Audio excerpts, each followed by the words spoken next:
Hamd alemlerin Rabbi olan Allah'a mahsustur. Salat ve selam Allah'a hamdolsun. Yüce Resulullah Peygamberimizin salat ve ve selam olsun. âlinin Ashabına ve üzerine olsun. eşlerine ve ona tabi olanlara.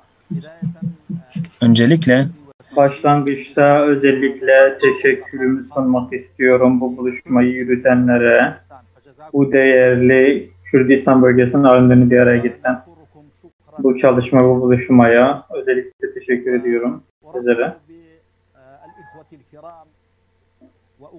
Aynı şekilde değerli kardeşlerimi selamlıyorum.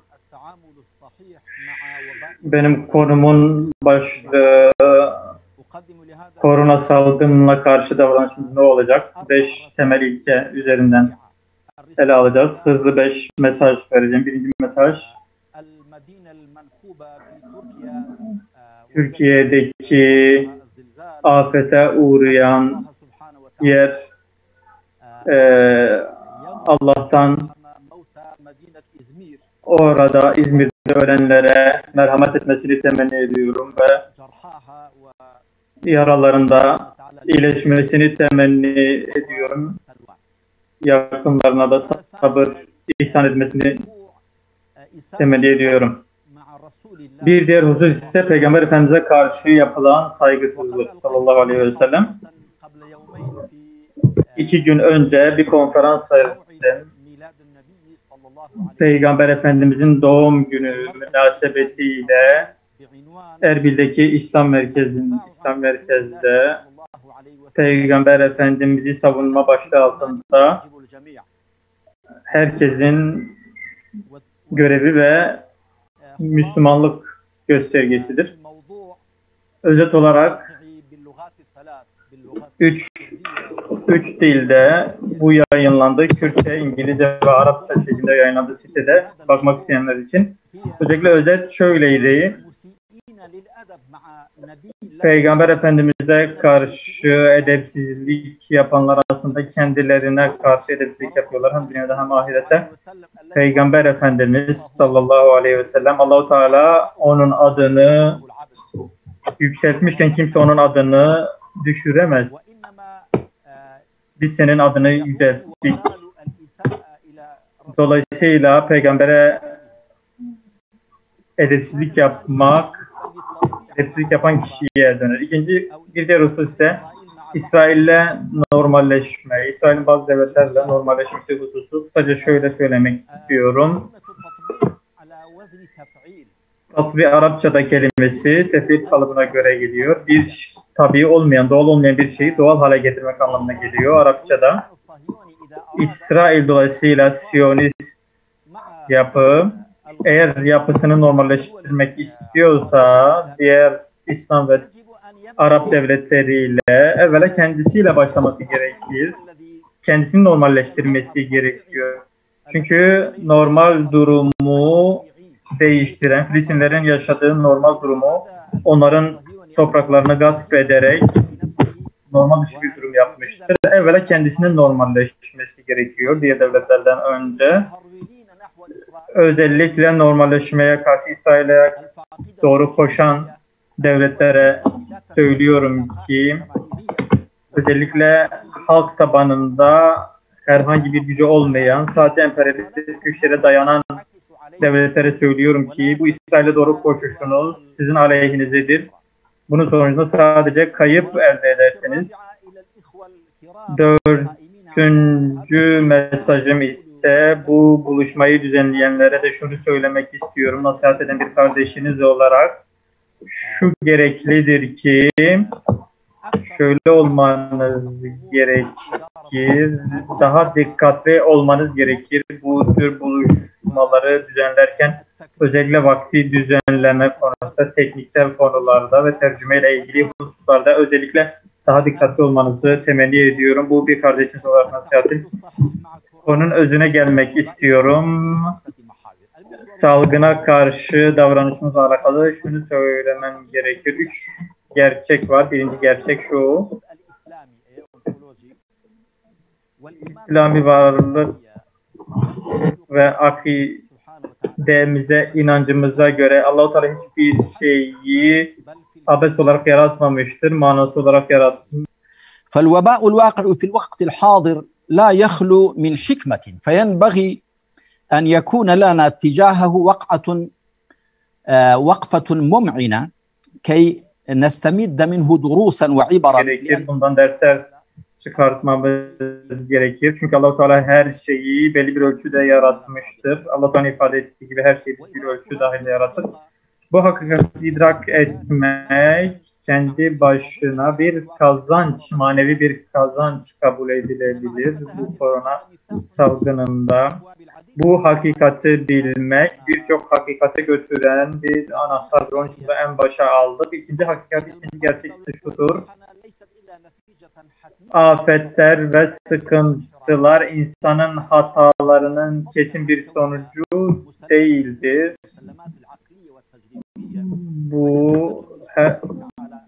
Bu Allah'ın sünnetlerinden, sünnetullah'tan bir şeydir. Ve size bir şey isabet ederse, başınıza bir şey gelirse bu sizin yaptığınızdan dolayıdır. Aynı şekilde Allah-u Teala şöyle buyurur. Yeryüzünde bozgunluk çıkmıştır insanların yaptığı şeylerden dolayı. Dolayısıyla bu salgın, bu virüs insanlara, farklı hayvanlardan insanlara geçmiş olduğu söyleniyor ve tabiatın, doğanın kabul etmediği şeylerden geçtiği söyleniyor. Dolayısıyla Allah-u Teala'nın Peygamber Efendimiz'den bahsederken söylemiş olduğu şeyi doğruluyor. Onlara güzel şeyleri helal kılar, çirkin, kötü şeyleri ise haram kılar. Sözünü aslında desteklemiş oluyor. Altıncı gerçek ise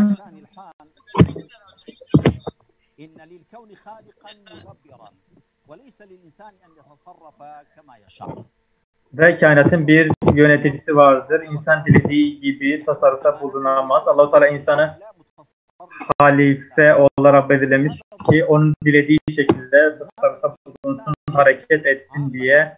Dolayısıyla bir küçük bir mahluk, gözle görülmeyen bir mahluka karşı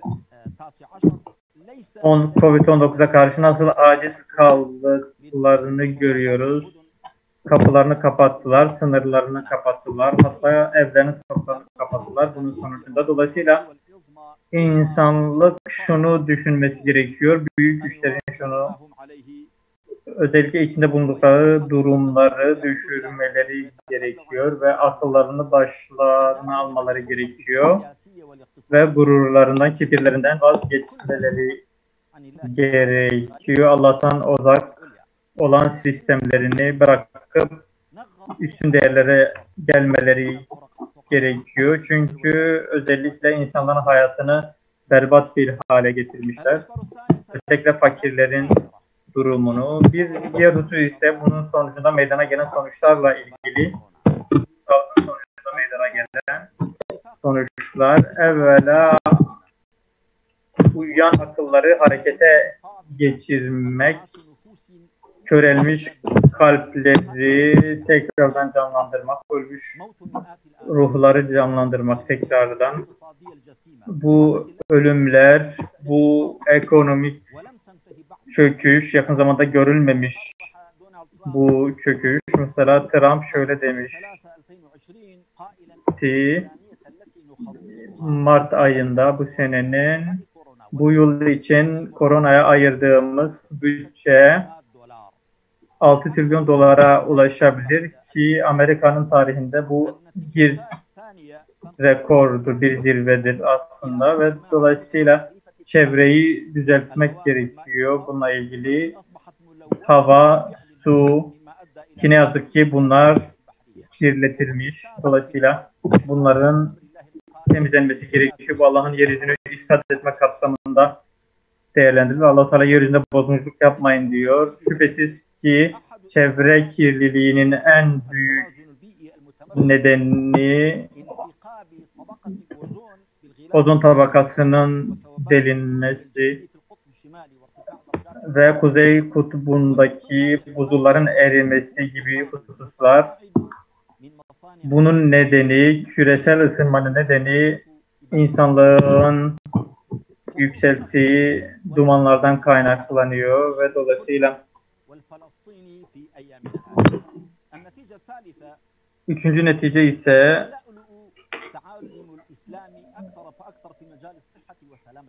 ve sağlık alanında özellikle İslam'ın ilkelerinin daha net bir şekilde ortaya çıktığını görüyoruz. Özellikle zaman ötesinde olan tavsiyeler ve dolayısıyla hiçbir şekilde zaman aşımına uğramamış temel ilkeler ve tavsiyelerdir. Bu özellikle bütün insanlığa gönderilmiş olan peygamberin durumu budur.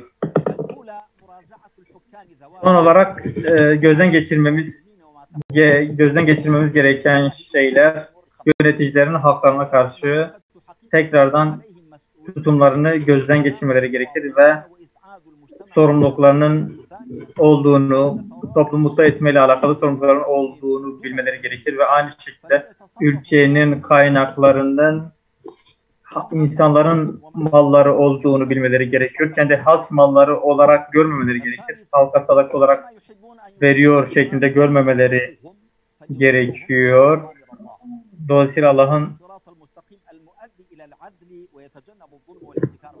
Dolayısıyla zulüme karşı olmaları gerekiyor. Zulümden sakınmaları gerekiyor. Dolayısıyla adalet mülkün esasıdır ve kaynağıdır. Ve bereketler adaletle iner. Dolayısıyla medeniyetler ve devletler zulüm ile yıkılırlar ki Allah Teala'nın ifade ettiği gibi biz zalim olanları helak ederiz. Zulmün farklı boyutları var. Dolayısıyla devletin kaynakları güvenilir olan kişilerin elinde olduğu zaman bereket de artmış olur. Beşinci olarak ise özellikle zengin Müslümanların mallarının bir kısmını ayırmaları gerekiyor.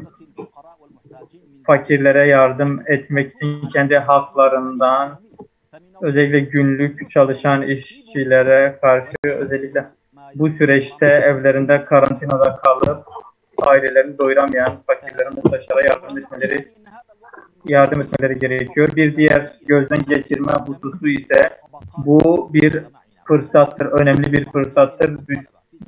Bütün toplumun tabakaları için özellikle öğreticiler, öğretmenler özellikle bu süreçte bol bol araştırma yapmaları gerekiyor, kitap okumaları gerekiyor, bilgilerini, birikimlerini artırmaları gerekiyor. Gerek kendi alanlarıyla ilgili, gerek farklı alanlarla ilgili.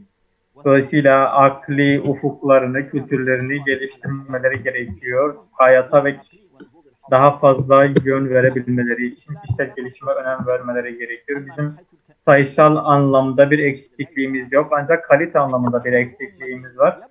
Dolayısıyla sayısı 1,5 milyara ulaşan bu ümmetin etkisi nerede?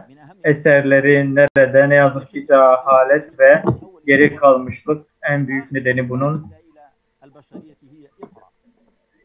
Dolayısıyla ilk mesajı, peygambere gelen ilk mesaj oku mesajıydı.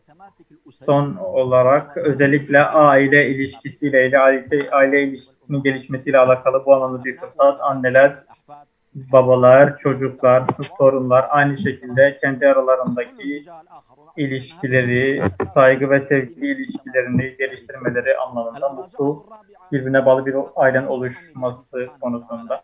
Dördüncü gözden geçirme, Allah Teala'ya şükretmek gerekiyor. Özellikle verdiği sağlık ve özgürlük nimetinden dolayı. Şöyle demişler ki sağlıkların başında bir taçtır. Ancak bunu sadece hastalar görür. Dolayısıyla bunu bütün nimetler için söylemek lazım. Çünkü karanlık gecede dolunay aranır. Beşinci gözden geçirme, bundan korunma. Bu salgından korunma yoluyla alakalı bu vebaya karşı, salgına karşı korunmak şer'i bir vaciptir. Ve şeriatın esas aldığı, kabul ettiği bir şeydir ki Allah-u Teala müminleri, Müslümanları dikkatli olmaları konusunda uyarmıştır. Dolayısıyla COVID-19 virüsü geçici virüslerden, bulaşıcı virüslerden bir tanesidir. Dolayısıyla Peygamber Efendimiz'in bu anlamda tavsiyeleri vardır. Bulaşıcı hastalıkların önüne geçmeyle ilgili hasta olan kişi, sağlıklı olan kişinin yanına gitmesin gibi hadisler vardır. Cüzdan aslına yakalanmış olan kişiden kaç, aslına kaçtığın gibi. Dolayısıyla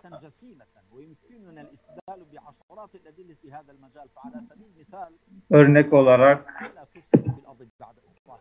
Allah-u Teala yeryüzünde ifsat etmeyin demiştir. Peygamber Efendimiz zarar vermek ve zarara karşı zararla karşılık vermek yoktur diye buyurmuştur.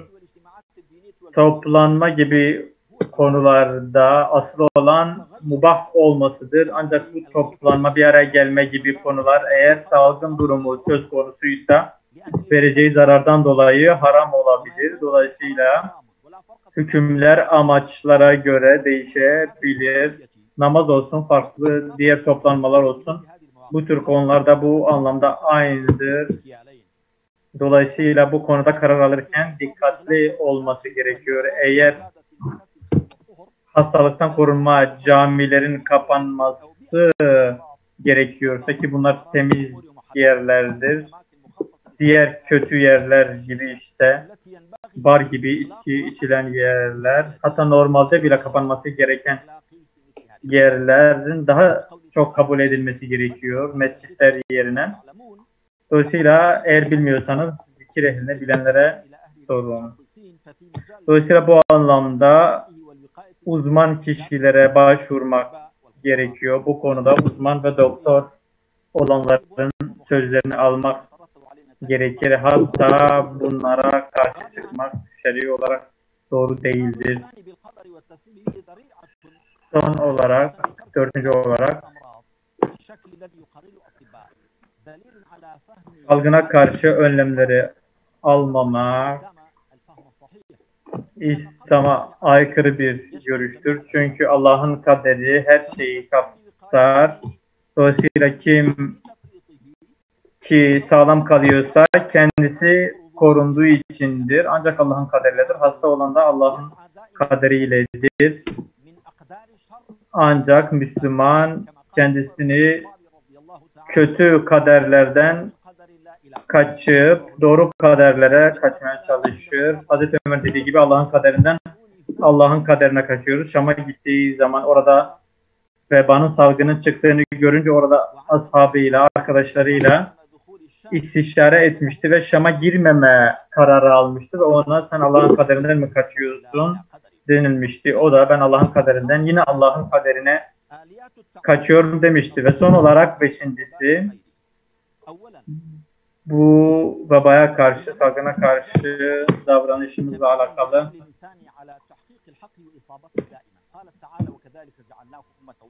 biz sizi vasat ümmet kıldık. Dolayısıyla itidal bu anlamda en önemli bir şeydir. Bu konuda iki farklı yaklaşım var. Kimisi tamamen bir korku ve endişe içerisindeler. Bir diğer taraf ise tamamen önlemleri görmezlikten gelip dikkate almayan kişilerdir. Allah-u Teala'nın şu sözünün ifade ettiği gibi kendinizi tehlikeye atmayın. Dolayısıyla doktorların tavsiyelerini almayanlar, kabul etmeyenler sorumludur ve bundan dolayı hastalanıp ölenler bir nevi intihar etmiş hükmündedir. Kendisini öldürmeye vesile sebep olduğu için. Ve bu konuda yardımlaşma herkesin görevidir.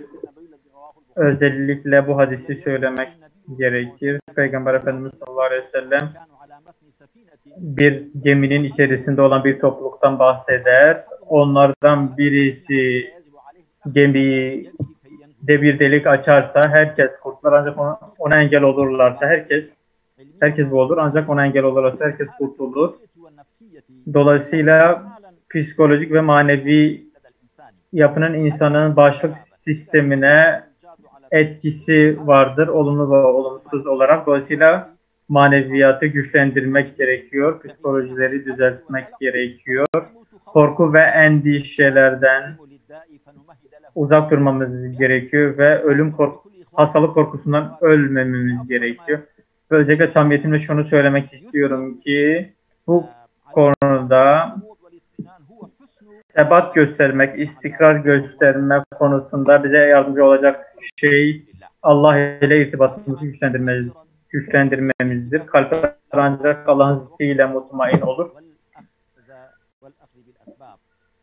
ve Allah'a tevekkül ile sebepleri almak konusunda dengeli olmamız gerekiyor. Birisi kalp amelidir, tevekkül. Sebepleri almak ise bedensel bir ameldir. Dolayısıyla bineğimi bağlayayım mı, tevekkül mü edeyim demişti. Peygamber Efendimiz bağla ve tevekkül et demişti. Dolayısıyla kimse tevekkül bahanesiyle sebeplere başvurma terk edemez. Dolayısıyla bu iki husus birbirine çelişkili değil, birbirini tamamlayan şeylerdir. Ve burada konumu bitiriyorum. Allah'a hamd ediyorum.